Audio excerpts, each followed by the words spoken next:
Assalamualaikum warahmatullahi wabarakatuh.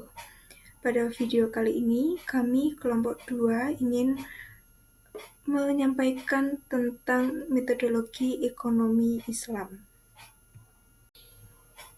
Sebelum ke materi, perkenalkan kelompok saya ada Lita Aulia Anggraini dengan NPM 2301020005, ada Sania Zulfa Indah dengan NPM 2301020022, dan ada saya sendiri, Rasita Nurul Mrotul dengan NPM 2301020024. Baik teman-teman, untuk yang pertama ada filosofi ilmu pengetahuan.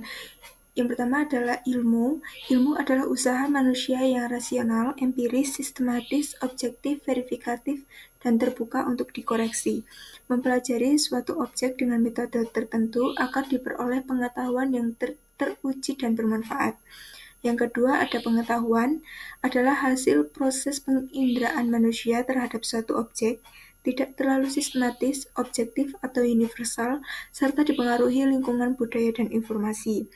Yang ketiga ada filsafat ilmu, adalah kajian tentang hakikat ilmu pengetahuan, cara kerjanya, dan logika yang membangunnya, berfungsi sebagai landasan filosofis dan pedoman pengembangan ilmu, baik secara umum maupun khusus pada cabang-cabang ilmu. Yang pertama ada persoalan utama filsafat ilmu. Yang pertama demarkasi, yaitu membedakan ilmu dan bukan ilmu serta bagaimana kemajuan ilmiah dicapai. Yang selanjutnya perkembangan ilmu, bagaimana ilmu tumbuh dan berubah. Yang selanjutnya ada kajian filsafat ilmu. Yang pertama ada umum, yaitu general philosophy of science, yaitu membahas tentang ilmu secara keseluruhan. Yang kedua ada khusus, menelaah cabang ilmu tertentu, misalnya filsafat biologi, psikologi, ekonomi, atau ekonomi Islam. Selanjutnya ada filsafat sebagai disiplin ilmu. Filsafat ilmu dilihat secara teoritis yang dimaksudkan untuk menjelaskan apa, bagaimana, dan untuk apa ilmu pengetahuan itu. Tiga persoalan ini lazim disebut ontologi, epistemologi, dan aksikologi ilmu pengetahuan. Yang pertama ada aspek ontologi berkaitan dengan apa yang dipelajari atau apa objek studi ilmu. Dengan demikian, pada umumnya ontologi dikaitkan dengan pembatasan kriteria ilmiah dan tidak ilmiah. Yang kedua ada aspek epistemologi berkaitan dengan bagaimana ilmu mempelajari objek studinya menggunakan metode tertentu, yaitu metode keilmuan atau metode ilmiah. Dan yang ketiga ada aspek aksikologi, ilmu berkaitan dengan apa nilai guna ilmu di dalam aspek itu. Ilmu sebagai produk berpikir keilmuan dapat bersifat positif dan normatif. Yang selanjutnya ada filsafat ilmu sebagai landasan filosofis bagi ilmu pengetahuan. Yang pertama ada kerangka teori. Kerangka itu penemuan yang dihasilkan oleh ilmuwan yang melakukan penelitian ilmiah terhadap masalah tertentu dalam lingkup bidang ilmu tertentu. Dengan demikian, setiap teori ada penemu dan disiplin ilmunya. Yang kedua ada paradigma ilmiah. Paradigma ilmiah itu merupakan seperangkat pola pikir yang membuat para ilmuwan bekerja secara lebih mudah dan otomatis, karena paradigma menyediakan kerangka, pertimbangan-pertimbangan dalam pemilihan metodologi, teori, serta analisis yang diperlukan. Yang ketiga ada asumsi dasar. Asumsi dasar itu aspek terdalam dari bangunan keilmuan sehingga dapat saja dianggap tidak ada, kecuali bagi mereka yang memiliki kepekaan filsafat ilmu. Selanjutnya itu ada perbedaan anatomi ilmu pengetahuan dalam Islam dan konvensional. Ilmu pengetahuan konvensional itu bertemu pada akal, panca indera, atau pengalaman sebagai sumber utama, di mana kebenarannya diuji melalui proses empiris seperti observasi, eksperimen, dan validasi tanpa melibatkan unsur wahyu, agama, dan spiritualitasnya. Sedangkan ilmu pengetahuan dalam Islam memiliki anatomi yang lebih luas karena bersumber dari wahyu, yaitu Al-Quran dan Hadis merupakan sumber utamanya, Yang kedua, ada akal, digunakan untuk berpikir, menafsirkan wahyu, dan mengambil keputusan. Yang ketiga, ada panca indera atau pengalaman, untuk mengamati fenomena alam dan kehidupan.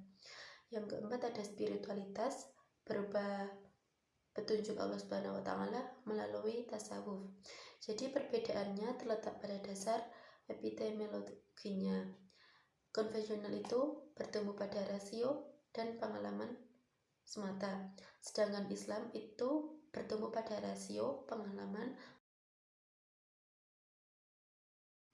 Selanjutnya itu ada filosofi ilmu dan perannya dalam ekonomi Islam. Menurut Muhammad Arif Zakullah, seperti halnya sistem ekonomi lainnya, sistem Islam juga berakar pada landasan filosofi tertentu, seperti tauhid, yaitu kesatuan atau kedaulatan Allah Subhanahu wa Ta'ala. Yang kedua ada rububiyah, merupakan pengaturan ilahi untuk memberi makan dan mengarahkan hal-hal yang menuju kesempurnaannya. Yang ketiga ada khilafah atau peran manusia sebagai wakil Allah Subhanahu wa Ta'ala di muka bumi ini. Yang keempat ada takziyah, yaitu pemurnian ditambah pertumbuhan. Yang terakhir ada pertanggungjawaban di hari pembalasan dan implikasinya bagi kehidupan di dunia dan di akhirat. Yang selanjutnya itu ada unsur filsafat ilmu pengetahuan, yaitu terdapat ada 3 aspek. Yang pertama aspek ontologi ekonomi Islam. Dalam hal ini objek kajian ekonomi Islam ini merupakan suatu pendekatan yang menjadi acuan untuk menentukan hakikat dari ilmu ekonomi. Apabila dilihat secara ontologi, ilmu ekonomi Islam membahas 2 disiplin ilmu, yaitu ilmu ekonomi murni dan muamalat, di mana dalam operasionalnya ilmu ekonomi Islam akan selalu bersumber dari 2 hal tersebut. Yang kedua ada aspek epistemologi ekonomi Islam. Epistemologi merupakan cara manusia untuk mencari kebenaran dalam pengetahuan yang dapat diverifikasi dan dapat disusun secara sistematis. Hal ini sesuatu yang dianggap pengetahuan perlu diuji kebenarannya secara prosedural dan antar pengetahuan yang terkait dengan memiliki sebuah kontribusi hubungan yang berkesinambungan dengan yang lainnya. Yang ketiga ada aspek aksiologi ekonomi Islam. Aspek aksiologi itu di mana terdapat 3 nilai fundamental, yaitu al-haq yang artinya ilmu yang kuat berdasarkan kebenaran yang lurus, seimbang, adil. Yang kedua ada al-sabr yang artinya memegang atau sabar, dan yang ketiga adalah marhamah yang artinya kelembutan. Dengan demikian, dalam aspek aksiologi ini melalui Al-Quran menjadi media untuk mencari fungsi, kegunaan, bahkan memecahkan persoalan yang sedang dihadapi. Selanjutnya ada definisi dan konsep metodologi. Definisi metodologi dapat diartikan secara bahasa, yaitu etimologi, maupun secara istilah, yaitu terminologi. Secara bahasa, metode berasal dari bahasa Yunani, yaitu meta atau sepanjang dan hodos atau jalan. Jadi jika digabungkan menjadi satu kata, maka menjadi suatu ilmu tentang cara atau langkah yang harus ditempuh dalam mencapai tujuan tertentu. Metodologi ekonomi Islam lahir karena para ekonom muslim menilai bahwa ada ketidakseimbangan antara nilai dan norma, Al-Quran dan Sunnah. Cara berpikir dan realistis ekonomi saat ini, kemiskinan yang terus-menerus menjangkit masyarakat, tingkat kesenjangan antara si miskin dan si kaya, masalah bunga bank, dan lain sebagainya. Teori-teori ekonomi dihasilkan dari ideologi tumbuh dan berbagai macam penelitian diproduksinya. Yang selanjutnya adalah ruang lingkup metodologi ilmu ekonomi Islam. Ruang lingkup metodologi ilmu ekonomi Islam meliputi cara pandang manusia terhadap kehidupan dunia, sumber rujukan, objek yang dianalisis, metode yang digunakan, dan terakhir adalah prosedur yang menggambarkan tahapan dalam proses membangun konsep ilmu ekonomi Islam. Ruang lingkup ini diturunkan dari dua unsur metodologi yang pada dasarnya merupakan sebuah standarisasi pada cara manusia dalam membentuk ilmu pengetahuan. Unsur yang pertama terkait dengan kriteria-kriteria yang diperlukan dalam justifikasi teori, dan unsur yang kedua berhubungan dengan bagaimana metode dan apa saja teknis prosedural yang diperlukan dalam membangun konsep pengetahuan. Selanjutnya, dari dua unsur yang telah disebutkan tadi dapat diturunkan menjadi sebuah ruang lingkup yang menjelaskan tentang proses yang dilakukan dalam metodologi ekonomi Islam.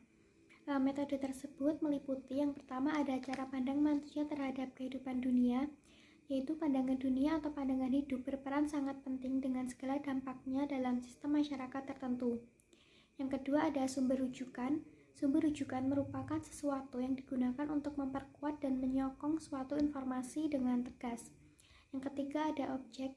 Objek kajian ini adalah inti dari pembahasan dalam ekonomi Islam, di mana pembahasannya mencangkup juga kriteria kelayakan seperti yang disebutkan dalam definisi metodologi. Yang keempat ada metode. Metode terbagi menjadi dua, yaitu yang bersifat pola pikir dan bersifat teknis. Metode pola pikir meliputi cara penalaran yang menggunakan basis deduktif dan basis induktif. Dan yang kelima ada prosedur. Prosedur tidak hanya meliputi bagaimana keempat unsur awal dibangun, tetapi juga pada tahapan teknis yang akan dilakukan. Selanjutnya yang terakhir adalah kesimpulan. Metodologi ekonomi Islam memiliki peranan yang sangat penting dalam memberikan makna terhadap bangunan ekonomi Islam sebagai suatu disiplin ilmu. Metodologi dapat dilihat sebagai bagian dari cabang filsafat yang disebut epistemologi. Epistemologi mempelajari teori pengetahuan, sumber-sumber ilmu pengetahuan, penerapan ilmu pengetahuan, dan keterbatasan ilmu pengetahuan. Metodologi ekonomi Islam tidak bisa terlepas dari gambaran besar mengenai filosofi ilmu pengetahuan yang terdiri dari tiga komponen, yaitu ontologi, epistemologi, dan aksiologi. Ketiga komponen ini pada dasarnya adalah suatu kesatuan yang utuh dan saling terkait satu dengan yang lainnya, yang menjadi landasan dalam pembahasan hakikat dari sebuah ilmu pengetahuan. Sekian presentasi dari kelompok kami. Mohon maaf apabila terdapat kesalahan dalam menyampaikan. Wassalamualaikum warahmatullahi wabarakatuh.